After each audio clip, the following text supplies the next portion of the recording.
ప్రభునందు ప్రియమైన దేవుని బిడ్డలారా, యూట్యూబ్ కుటుంబ సభ్యులకు మరియు వాక్యం వింటున్న ప్రతి ఒక్కరికి ప్రభు అయిన యేసుక్రీస్తు నామములో వందనాలు చెల్లిస్తూ ఉన్నాను. బాగున్నారా? మీరు బాగుండాలని మేము ప్రార్థన చేస్తూ ఉన్నాం. మీ కుటుంబాలు, మీ బిడ్డలు క్షేమంగా ఆశీర్వదకరంగా ఉండాలని మేము ప్రార్థన చేస్తూ ఉన్నాం. కాబట్టి మీరు కూడా ప్రార్థన చేసుకోండి. ప్రార్థనకు మించినటువంటి శక్తి, బలం మరి ఏదీ లేదు. కాబట్టి ప్రార్థన చాలా ప్రాముఖ్యమైనది. ప్రార్థన చాలా శక్తివంతమైనది. కాబట్టి ప్రార్థనలో మీరు బలమైన వారిగా ఉండాలని మరి ఈ పరిచర్య ద్వారా మేము హెచ్చరిక చేస్తూ ఉన్నాం. కాబట్టి దేవుని బిడ్డలారా, నిన్న మనం మాట్లాడుకుంటూ చాలా శ్రేష్టమైన సంగతులను మనం జ్ఞాపకం చేసుకున్నాం. ప్రభు నమ్మదగిన వాడు. నమ్మదగిన ప్రభువు మనల్ని ఏం చేస్తున్నాడంటే మరి స్థిరపరుస్తున్నాడు. ఒకటి నమ్మదగిన వాడు, రెండు స్థిరపరుస్తున్నాడు. పౌలు సౌలుగా ఉన్నప్పుడు స్థిరమైనటువంటి వ్యక్తి, కానీ పౌలుగా మార్చబడిన తర్వాత స్థిరమైన వ్యక్తి. అపోస్తుల కార్యం 16వ అధ్యాయం మనం చూస్తే, సోది చెప్పే చిన్నదానిలోని దురాత్మ వెళ్ళిపోయిందని పౌలు గారిని పట్టుకొని బెత్తములతో కొట్టారండి. అంగీ లాగి వేసి బెత్తములతో కొట్టారు. శరీరం అంతా కూడా వాతలు, దెబ్బలు, పిల్లలు. అట్లని ఊరుకోలేదు. మరి ఏం చేశారు తెలుసా? చేతులకు బోండాన్ని బిగించారు, కాళ్ళకు బోండాన్ని బిగించి చెరసాల్లో పడేశారు. చెరసాల్లో వేశారు. చెరసాల్లో ఉన్నప్పుడు దేవుని పిల్లలు మానుకుంటారు అనుకున్నారా? కన్నీరు కాచి ప్రార్థన చేశారు. దమస్కాలో ఉన్న సంఘము, దేవుని పిల్లలు ప్రార్థన చేశారు. పౌలు గారు కూడా శరసాల ఉండి ప్రార్థన చేశారు. ఇలా వారి ప్రార్థన శక్తికి, వారిలో ప్రభువు నమ్మదగిన వాడు, పిలిచినవాడు, స్థిరపరిచినవాడు, దుష్టత్వాన్ని పోగొట్టినవాడు. కాబట్టి దేవునిలో స్థిరమైన వారిగా ఉండి, బలమైన వారిగా ఉండి ప్రార్థన చేసినప్పుడు శరసాల పునాదులు పగిలిపోయాయి, సంఖ్యలు ఊడిపోయాయి. దేవునికి మహిమ కలుగును గాక. బాబు చెరసాల నాయకుడు వీళ్ళు పారిపోయారమని తన ఆత్మహత్య చేసుకోపోయాడు. కారణం ఏంటంటే రోమా రాణుల వారు అడిగే ప్రశ్నలకు వారికి వేసే శిక్ష కంటే కూడా మరణం చాలా గొప్పదని ఎంచి మరణించబోయే సమయంలో పౌలు గారు కేకేస్తున్నాడు, ఎక్కడికి పోలేదు, ఇక్కడే ఉన్నా. అంటే ఏంటి? దుష్టత్వం లేదు కాబట్టి యథార్థతను అక్కడ ఒప్పుకుంటున్నాడు. ఇలా ప్రభువు నమ్మదగిన వాడిగా నీ జీవితంలోనికి నువ్వు ఆహ్వానిస్తే, ఏమండి, కష్ట దినాలు, ఇరుకు దినాలు, ఇబ్బంది దినాలు, శోధన దినాలు ఎన్ని నీకు ఎదురైనా వాటన్నిటినీ జయించే శక్తి, బలాన్ని దేవుడు మనకిస్తాడు.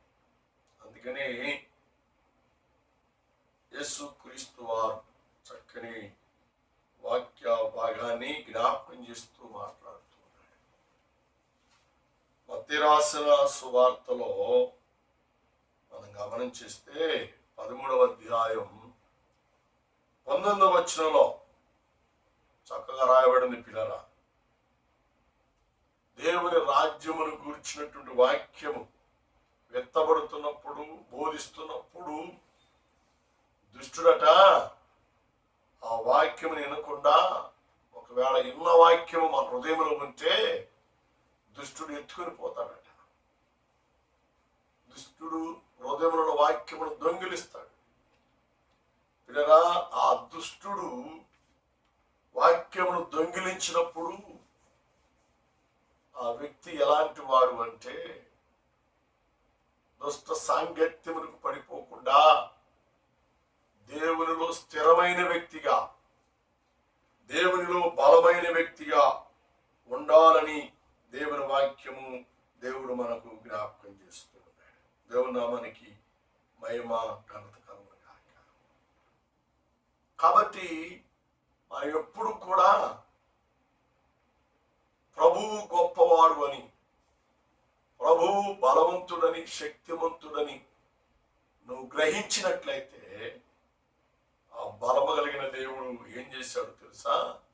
చెరసాలను బద్దలు కొట్టేశాడు, చెరసాలను పగలగొట్టేసేసాడండి. ఎంత మంచి దేవుడు మన దేవుడు అంటే! చెరసాల లాంటి బంధకములు లోకంలోని ఉన్నాయేమో, పాప సంబంధమైన బంధకములు, శరీర సంబంధమైన బంధకములు, అవన్నీ పటాపంచులుగా తెగిపోవాలి అంటే ప్రభు నమ్మదగిన వాడని,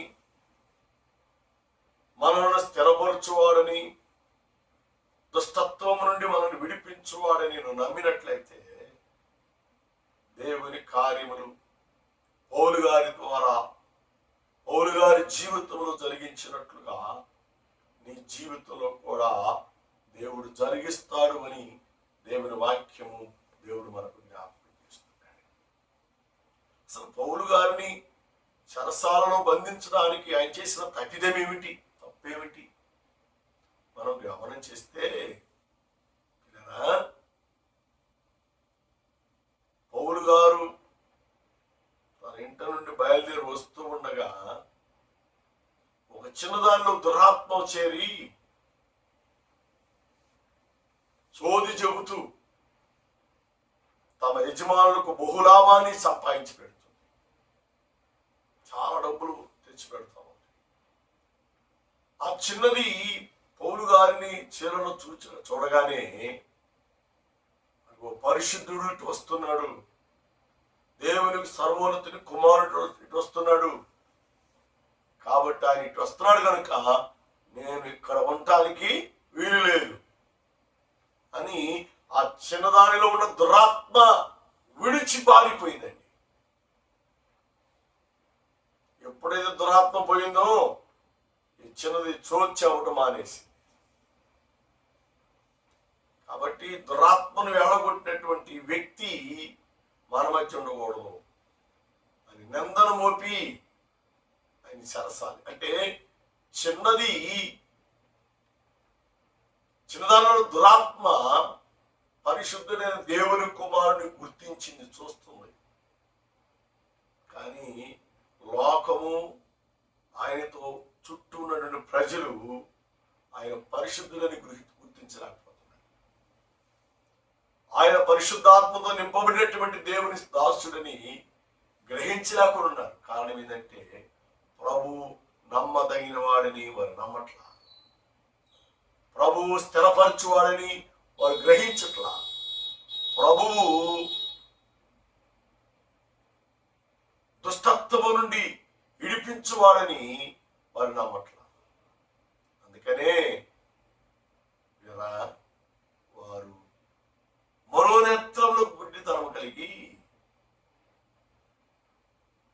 వారి జీవితంలో సత్యమును గ్రహించకుండా ఇకలోక దేవత అనేటువంటి దేవత వారి మనోనేత్రములకు గుడ్డితనం కలిగి చేసింది. ఆ రోజు పౌలు గారు జీవించే దినాల్లో అదే పరిస్థితి, దుస్తత్వం ఇప్పటికీ అదే పరిస్థితి ప్రజల్లో ఉంది. సర్వోన్నతుడైన దేవుని నమ్మలేక లోకముని వెంబడిస్తున్నారు, పాపముని వెంబడిస్తున్నారు, పాప సంబంధమైన కార్యములు చేసుకుంటూ వారు నశింపైపోతున్నారు. అలా కాకూడదు అని దేవుడు యూట్యూబ్ పరిచర్య ద్వారా దేవుడు మీతో మాట్లాడుతున్నాడు. సహోదరుడా, సహోదరి, గ్రహించండి, గుర్తించండి. లోకంలో వాళ్ళని వీళ్ళు నమ్ముకోబాకండి. జీవము కలిగిన యేసయ్యను నమ్మండి. జీవము కలిగిన యేసయ్య సహవాసములో మీరు జీవించండి. అలాగా ఉంటే దేవుడు మిమ్మల్ని బహుగా ఆశీర్వదిస్తాడు, దేవుడు బహుగా మిమ్మల్ని దీవిస్తాడు అని దేవుని వాక్యము ద్వారా దేవుడు మనకు తెలియజేస్తున్నాడు. కాబట్టి దేవుని రాజ్యమును గూర్చిన సువార్త, పాప క్షమాపణ కలిగినటువంటి సువార్త ఈ దినాన వినబడుతూ ప్రభువు నమ్మదగిన వాడని చెబుతుంటే విన్నట్టుగా ఉంటున్నారు, కానీ హృదయంలో చేర్చుకోవట్లేదు. ఒకవేళ హృదయంలో చేర్చుకున్నట్టుగా దేవునికి దగ్గర అవుదాం అనుకునే సమయానికి దుష్టుడు వచ్చి ఎన్న వాక్యమును చెప్పబడిన దేవుని మాటలు ఎత్తుకుని వెళ్ళిపోతున్నాడు. వీరు ఎలాంటి వారు అంటే త్రోవ ప్రక్కన పడిన విత్తనమును పోయిన వారుగా ఉన్నారు. ఎంత భయంకరమండి! త్రోవ ప్రక్కన పడిన విత్తనము త్రక్కబడుతుంది, అణిచివేయబడుతుంది. ప్రభువుని తెలుసు గాని నమ్మలేరు. ప్రభు స్థిరపరుస్తానని తెలుసు గాని స్థిరంగా ఉండలేరు. ప్రభువు దుష్టత్వము నుండి విడిపిస్తాడని గ్రహించారు, కానీ స్థిరముగా దేవునిలో నమ్మకంగా జీవించలేకపోతా ఉన్నారు.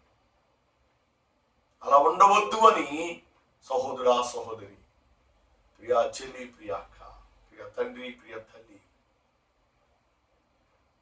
ప్రభు నీతో మాట్లాడుతున్నాడు, నేను హెచ్చరిక చేస్తున్నాడు.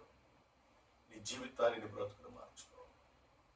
ప్రభు కొరకు నువ్వు జీవించడానికి నువ్వు ఇష్టపడితే పరిశుద్ధాత్మ దేవుడు నిన్ను బలపరుస్తాడు, పరిశుద్ధాత్మ దేవుడు నీకు సహాయం చేస్తాడు అని దేవుని వాక్యము ద్వారా దేవుడు మనకు జ్ఞాపకం చేస్తూ ఉంటాడు. దేవుని నామానికి మహిమ ఘనత కలుగును గాక.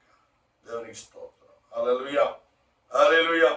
కాబట్టి ప్రభునందు ప్రియులారా, మనల్ని మనము దేవునికి సమర్పణ చేసుకుందాం, మనల్ని మనము దేవునికి అర్పించుకుందాం, మనల్ని మనము దేవుని దగ్గర నమ్మకమైనటువంటి బిడ్డలుగా ఉండునట్లుగా మనలను దేవుని కొరకు స్థిరపరచుకుందాం.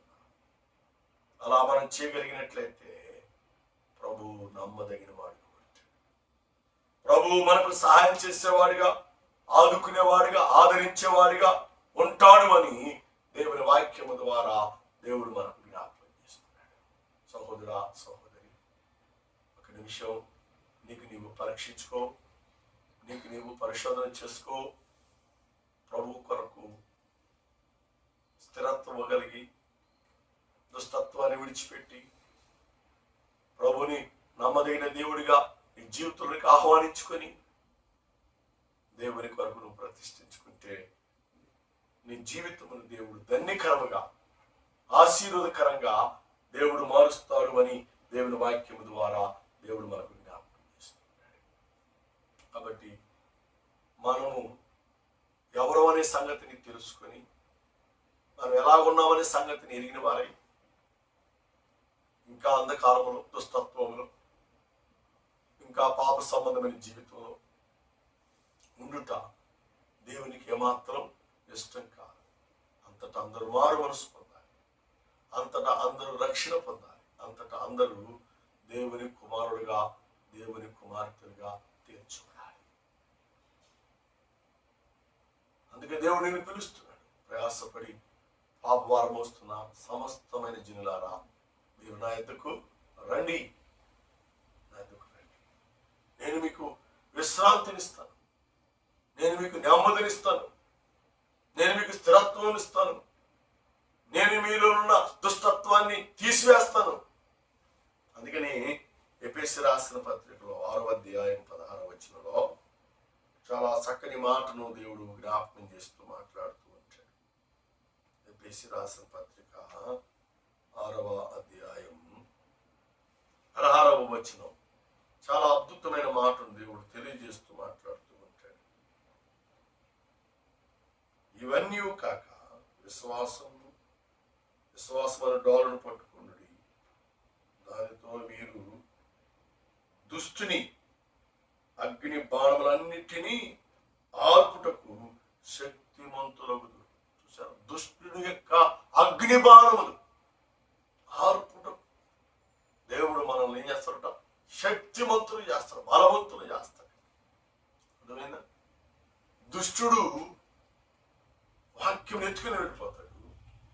దుష్టుడు అగ్ని బాణాలు వేస్తూ ఉంటాడు. వాటన్నిటిని మనం ఏం చేయాలి? జయించు వారముగా ఉండాలి అంటే ప్రభు నమ్మదగిన వాడుగా మన జీవితంలోనికి ఆహ్వానించాలి. అప్పుడే మనము జీవితాన్ని పొందుకుంటాం. అప్పుడే మనము ఆశీర్వాదకరమైన జీవితాన్ని మనం పొందుకుంటాం. అప్పుడే దేవుని కృప చేత మనము బలపరచబడతాం. దేవుని కాపుదల చేత మనము బలపరచబడతాం. దేవుని యొక్క ఆశీర్వాదముల చేత దేవుడు మనల్ని ఆశీర్వదిస్తాడు అని ప్రభు పేరట ప్రభు నామములో మనం చేస్తున్నాం. పిల్లరా, దుష్టుని మనము జయించువారముగా మనం ఉండాలి. దుష్టుని జయించాలి అంటే పౌలు గారు ప్రార్థించినట్లుగా చెరసాల్లో అలాగా దేవునికి మొరపెట్టాడు, అలాగా నువ్వు కూడా ప్రార్థన చేయాలి, మొరపెట్టాలి. అప్పుడే దుష్టుడట ఎవరు తరంకుండానే నీ వద్ద నుండి పారిపోతాడు. నీ వద్ద నుండి పారిపోతాడు. దుష్టుడి నుండి నీకు జయ జీవితాన్ని దేవుడు అనుగ్రహిస్తాడు. దుష్టుడి నుండి గొప్ప విజయాన్ని దేవుడు మనకిస్తాడు. అది మనం పొందుకోవాలి అంటే మనము ప్రభు నమ్మదగిన దేవుడిగా మనం నమ్మాలి, విశ్వసించాలి. అప్పుడే దుష్టుడు అనేవాడు వాక్యం ఎత్తుకొని పోకుండా వాక్యమును మనం భద్రపరచుకుంటాం, వాక్యములు స్థిరపడతాం, దుష్టుని ఎదిరించువారుగా ఉంటాం.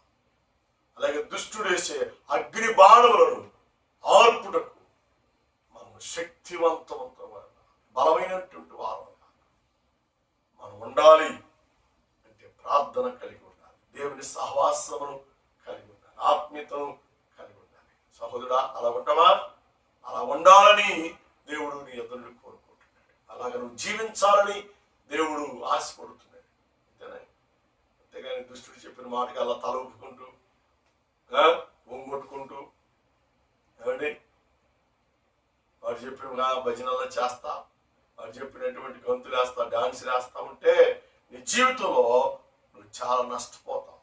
నీ జీవితంలో నువ్వు చాలా పోగొట్టుకుంటావు అని, దేవుని కృపను దూరం చేసుకుంటావు అని దేవుని వాక్యము ద్వారా దేవుడు మనకు జ్ఞాపకం చేస్తున్నాడు. కాబట్టి మనల్ని మనం దేవునికి అర్పించుకుందాం, మనల్ని మనం దేవునికి సమర్పణ చేసుకుందాం, మనల్ని మనము దేవుని సన్నిధిలో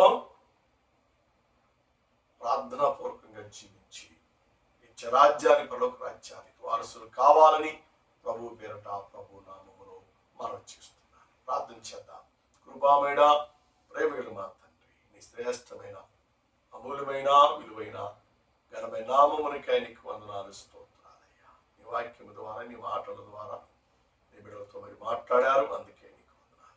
తమ వాక్యానికి నీరు కట్టండి, ఫలింపదాయించండి. వాక్యానుసారంగా నడుచున్నట్లుగా, వాక్యానుసారంగా జీవించినట్లుగా నీ బిడ్డను మీరు బలపరచమని, తోడుగా ఉండి దీవించమని, నీ కృప చేత మీరు ఆదరించి కనికరించమని, మహిమ ఘనత ప్రభావం మీరు పొందుకోమని, దీవించి బలపరచమని, ఆశీర్వదించమని, యూట్యూబ్ కుటుంబ సభ్యులందరినీ ఆశీర్వదకరంగా మలచమని, అలాగే మా సంఘాలను పరిచయం ఎంతమంది వీళ్ళు ప్రార్థించమని కోరారు వారందరూ మేము ప్రార్థన చేస్తున్నాం. ఎంతమంది బలహీనంగా ఉన్నాం ప్రార్థించమని అడిగారు వారందరూ కూడా మేము ప్రార్థన చేస్తున్నాం.